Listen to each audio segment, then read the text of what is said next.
Weinprinzessin Katrin Schnitzius.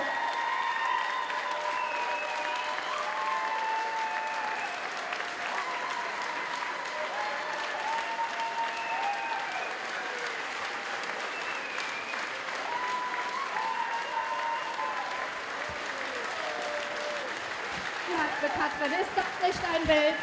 Alle sind zu Ehren von dir gekommen. Schön, dass du da bist. Und ich kann dir versprechen, es erwartet dich ein sehr aufregender, vielfältiger Abend. Die Weinköniginnen sind gekommen aus den umliegenden Ortsgemeinden. Viele Tröber, Gäste von nah und fern. Die Winzerkapelle hat Platz genommen.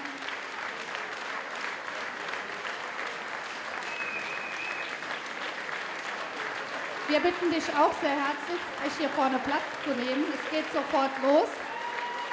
Ich darf hier auf der Bühne ganz herzlich begrüßen Rüdiger Löwen und was er so alles vorhat mit dir. Genieße. Bitte schön.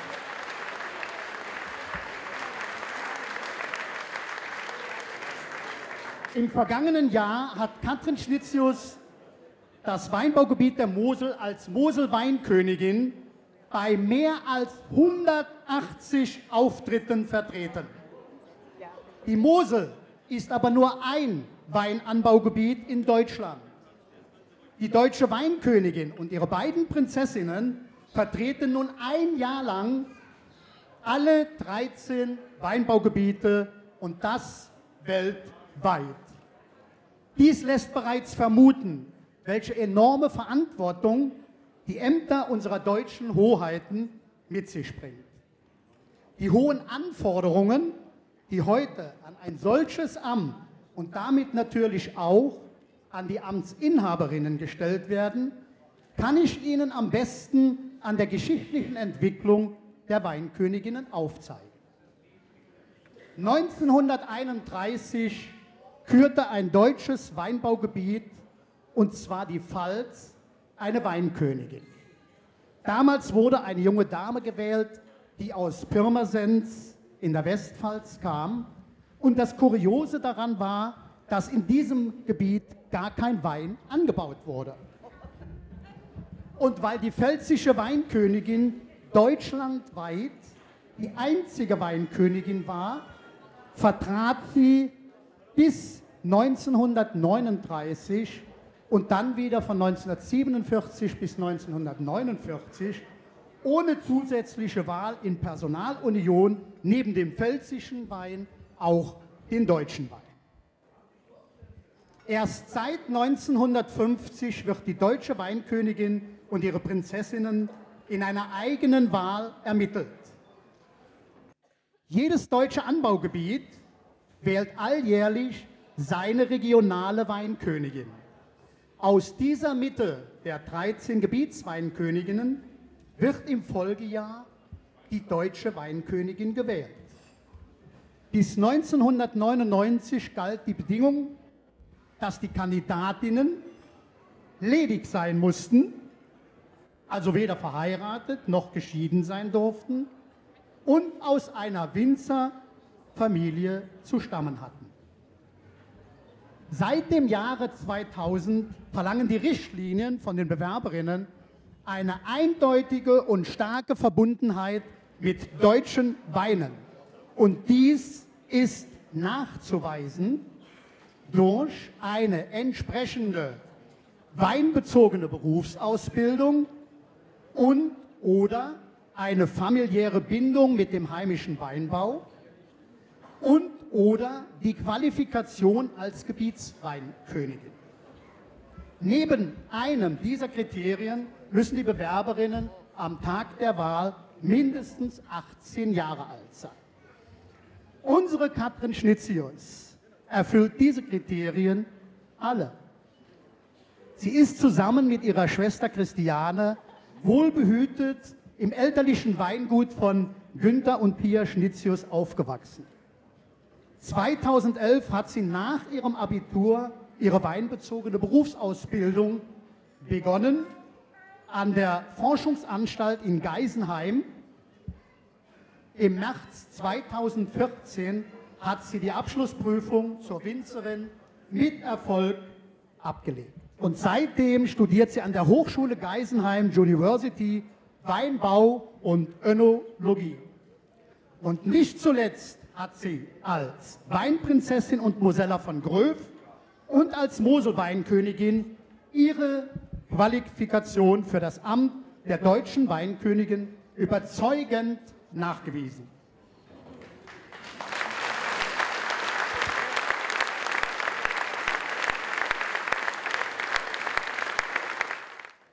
Wissen Sie, über 30 Jahre lang entsprachen die Weinköniginnen dem traditionellen Bild des hübschen, braven Mädchens in Tracht. Nur das ursprüngliche Zepter wich 1966 einem Weinglas.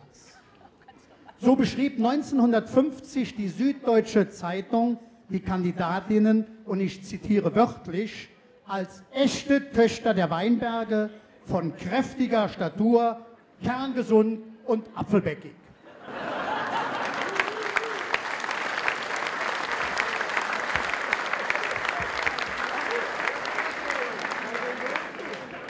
Die Prüfung bestand damals unter anderem darin, einen Walzer zu tanzen und eine Rede zu halten.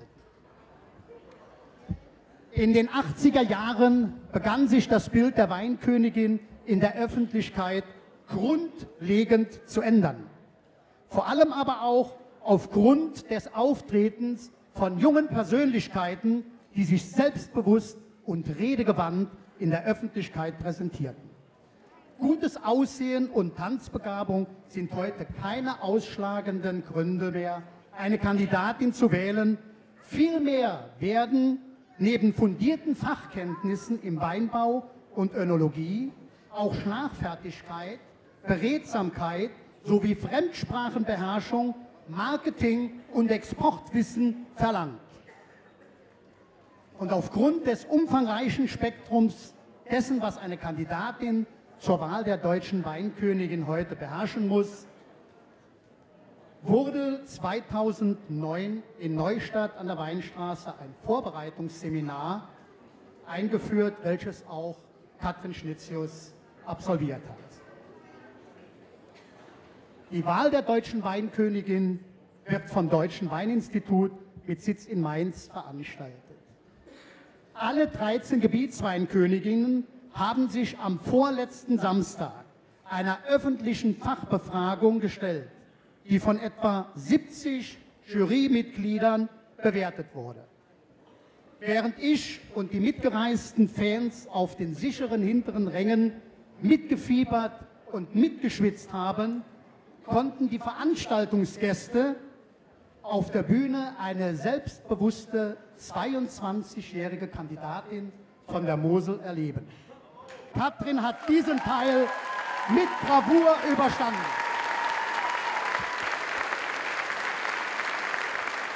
Von den 13 Kandidatinnen wurden 6 Weinköniginnen für das Finale nominiert. Die Freude bei uns Fans war riesig, denn auch unsere Katrin Schnitzius war dabei und hatte den Einzug in die Endrunde geschafft.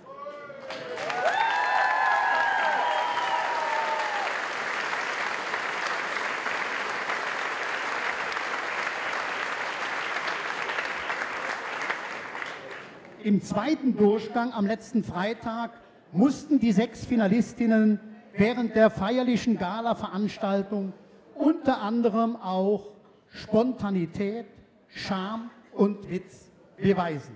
Auch bei diesen Aufgaben hat sich unsere Weinkönigin von der Mosel, Katrin Schnitzius, hervorragend präsentiert.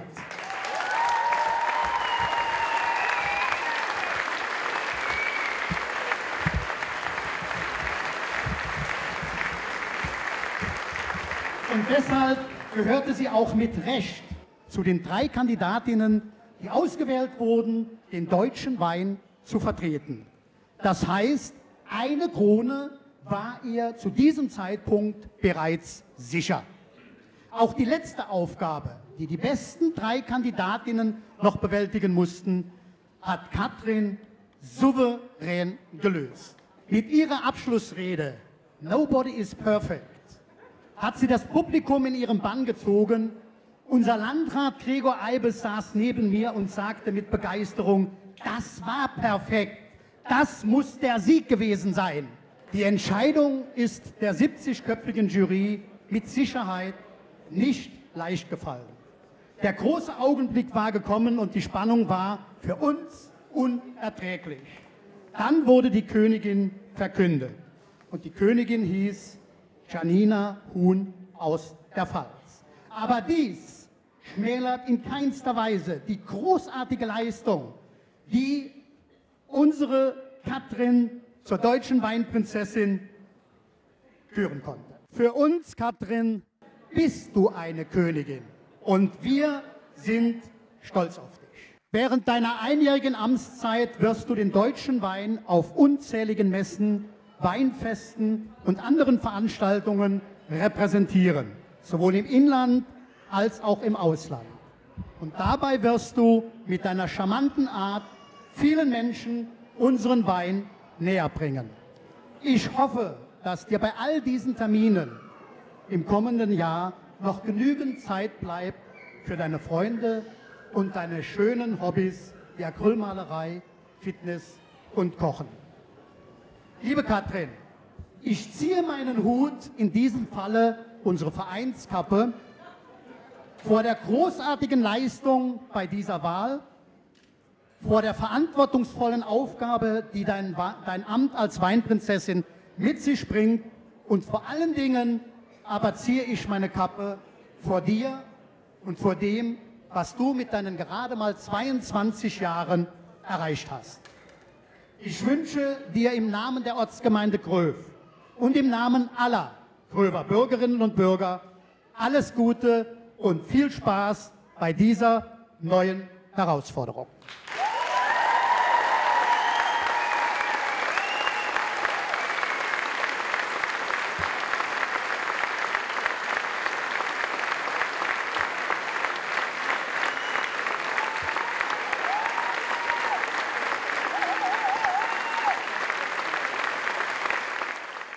Ich freue mich riesig, dass so viele Leute heute gekommen sind für diesen tollen Empfang. Herzlichen Dank.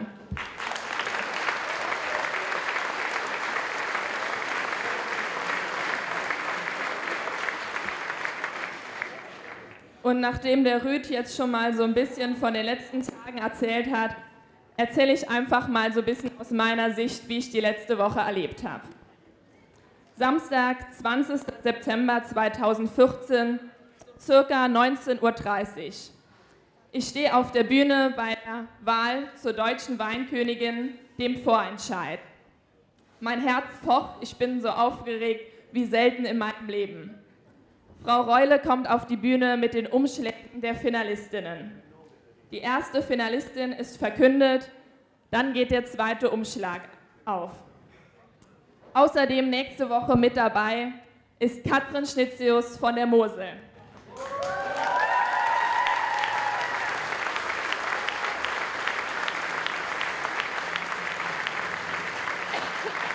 Ich konnte es nicht glauben. Ich war unter den besten 6. Ich bin ins Finale eingezogen. Wer hätte damit vor gut einem Jahr, als ich zur Mosel-Weinkönigin gekrönt wurde, ich sicherlich nicht. Ich habe mich wahnsinnig gefreut. Ja, dann die Woche zwischen Vorentscheid und Finale. Erstmal hieß es natürlich, sich selbst den Vorentscheid angucken und ansehen, was man denn da auf der Bühne überhaupt geredet hat, weil ich wusste es nicht mehr.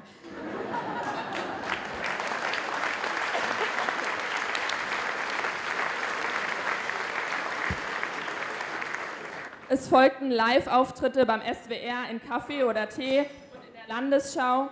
Und am Mittwoch ging es dann schon wieder nach Neustadt, Vorbereitungen für das große Finale. Freitag, 26. September 2014, so circa 14:30 Uhr. Ich betrete wieder den Saalbau in Neustadt an der Weinstraße. Die Kulisse von der Woche davor steht noch. Die Ton- und Lichttechniker sind schon am Proben. Und wenn man die Musik hört, die man sonst nur aus dem Fernsehen kennt, dann wird man nicht unbedingt entspannter.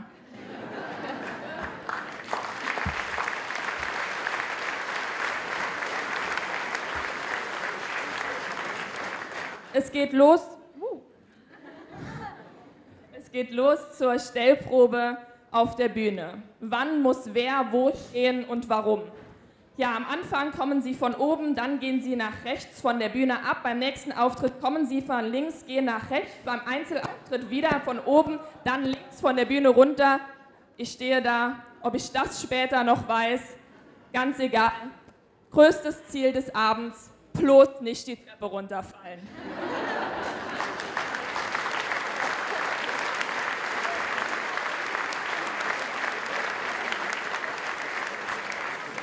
Und für den Fall, dass mir das in meiner Aufregung doch passiert, lege ich mir schon mal den perfekten Satz zurecht. Tut mir leid für meinen rasanten Auftritt, aber unsere deutschen Weine sind einfach zu umwerfend.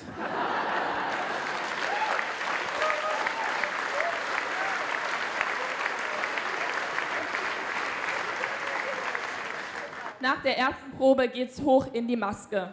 Während man mit Röllchen auf dem Kopf, ein Auge geschminkt, das andere ungeschminkt, zwischen den Mädels sitzt, kommt ein Kamerateam vom SWR. Wie geht's Ihnen denn heute, Katrin Schnitzius? Gute Frage. Ich gebe mich ganz cool. Alles gut, ich freue mich auf heute Abend.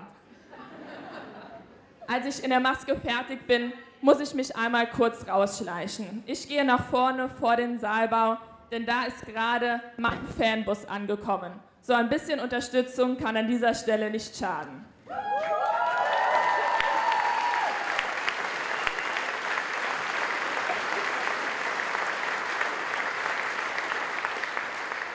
Dann schnell wieder rein, denn es steht wieder eine Live-Schaltung in die Landesschau an. Mittlerweile hat man sich schon fast dran gewöhnt, neben Holger Wienpeil vor der Kamera zu stehen. Jetzt muss aber alles wieder schnell gehen. Hoch ins Kleid und wieder hinter die Bühne. Auf einem kleinen Monitor verfolge ich, so gut wie es geht, die Abschiedsrede der letzten deutschen Weinhoheiten. Dann nochmal schnell das Gesicht abgepudert und ich höre die Anmoderation. Sehen Sie nun live aus dem Saalbau in Neustadt die Wahl der 66. deutschen Weinkönigin. Das Finale. Okay, jetzt geht's los. Alles, was du die letzten Jahre so entspannt vor dem Fernsehen verfolgt hast, ist jetzt deine Realität. Ich bin unglaublich nervös. Dann geht es raus auf die Bühne. Wie schon die vergangene Woche sehe ich in großen Buchstaben meinen Namen. Und links von mir meinen Fanclub. Ganz viele Glücksbringer im Publikum, bekannte Gesichter, die mich angefeuert haben und mich unterstützt haben. Das hat mir nochmal richtig Mut gemacht für den Abend.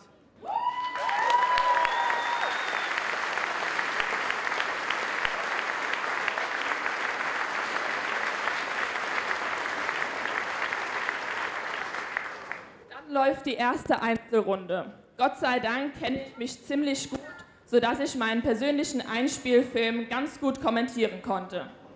Dann ging es in die Rede an die Niederlande. Mit dem Wohnwagen durch die 13 deutschen Anbaugebiete, Spätlese Silvaner zu Spargel und Sauce Hollandaise, unser Spätburgunder so rot wie Tulpen und der Weineinkauf mal kurz mit dem Coffeeshop verglichen. Wie mir das so schnell eingefallen ist, frage ich mich manchmal selber.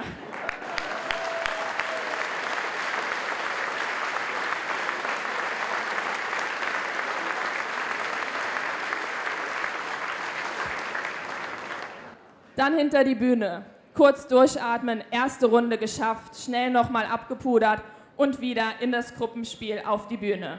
Die große Weinprobe. Ich muss sagen, die Aufgabe, vor der ich am meisten Respekt hatte. Auf der Bühne, nass geschwitzt, aufgeregt, Scheinwerfer, da soll ich was riechen und schmecken. Ich kann es mir nicht vorstellen.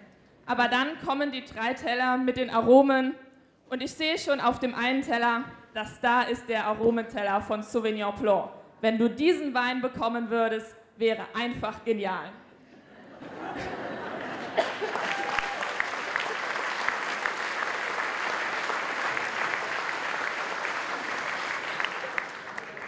Ich hole das Glas in die Hand, rieche rein. Ich glaube, es war der zweitglücklichste Moment an diesem Tag, denn ich dachte nur, jawohl, Sauvignon Blanc. Bei der nächsten Runde, sagt die Wahrheit, war ich schon voll im Spieleabendmodus angekommen. Dann wieder hinter die Bühne. Das war die erste Runde. So langsam, je näher die Entscheidung kam, wurde ich immer nervöser. Und ich dachte mir, Katrin, beruhig dich, du hast dich nicht blamiert, du bist nicht die Treppe runtergefallen und alles andere liegt jetzt nicht mehr in deiner Hand. Ja, und dann ging es auf die Bühne zur Entscheidung. 2 Finalistinnen waren schon bekannt gegeben und ich stehe hinten in der Reihe, noch 4 Mädels, ein Umschlag. Gut, dass zu dem Zeitpunkt keiner meinen Puls gemessen hat. Und dann verkündet Nadine Poss, die 3. Finalistin heißt Katrin Schnitzius von der Mosel.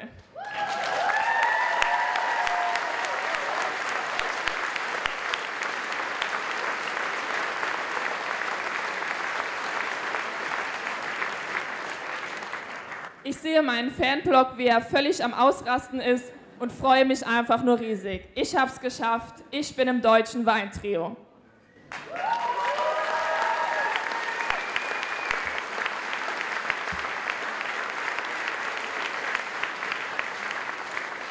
Wenn ich ehrlich bin, kann ich mich an die nachfolgenden 20 Minuten der Show eher weniger erinnern. Das nächste, was ich wieder weiß, ist, dass ich auf der Bühne stehe und die Krone auf den Kopf bekomme. Wieder rastet mein Fanclub völlig aus und ich freue mich riesig, ein Jahr lang deutsche Weinprinzessin zu sein.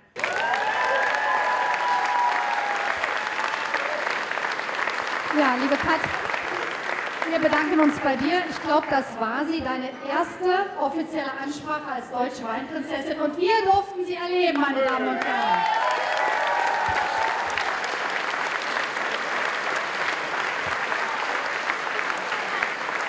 Ich darf mich an dieser Stelle nicht nur bei dir bedanken für die Ansprache, sondern auch bei den Nächsten, die so schön zur Eröffnung getanzt haben. Ihr dürft gleich euch einen Platz aussuchen im Publikum. Und ich möchte mich auch ganz herzlich bedanken bei Rüdiger Löwen. Es geht nun weiter mit den Ansprachen und Grußworten an dich. Ich darf nun auf die Bühne bitten unseren Ortschef Günther Müllers.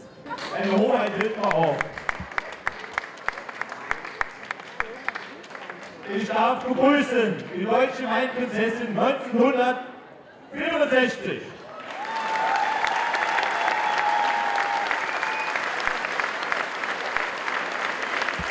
Katrin, Heinrich, 50 Worte hier dazwischen. Und noch für die Siegrunde. Es kommt ein ganz besonderer Moment, auf den ich mich auch besonders freue. Und ich bitte Sie dazu um Ihre Aufmerksamkeit. Etwas leiser im Saal. Ich glaube, wir kommen jetzt zum Gänsehauteffekt. Ich möchte gar nichts groß ankündigen. Ich weiß, es ist Ihr Lieblingslied. Some say love, it is a river that drowns the tender reed. Some say love, it is a razor that leaves your soul to bleed. Some say love, it is a hunger, an endless aching need. I say love, it is a flower, and you, it's only seed.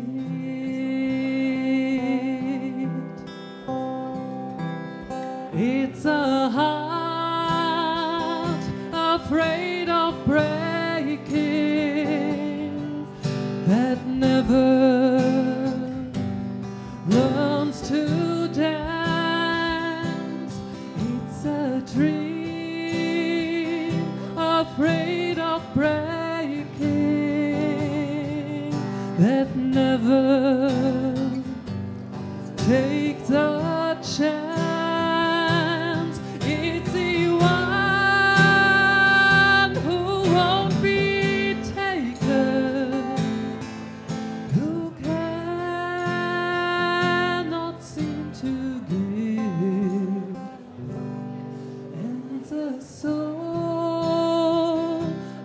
afraid of dying, that never learns to live.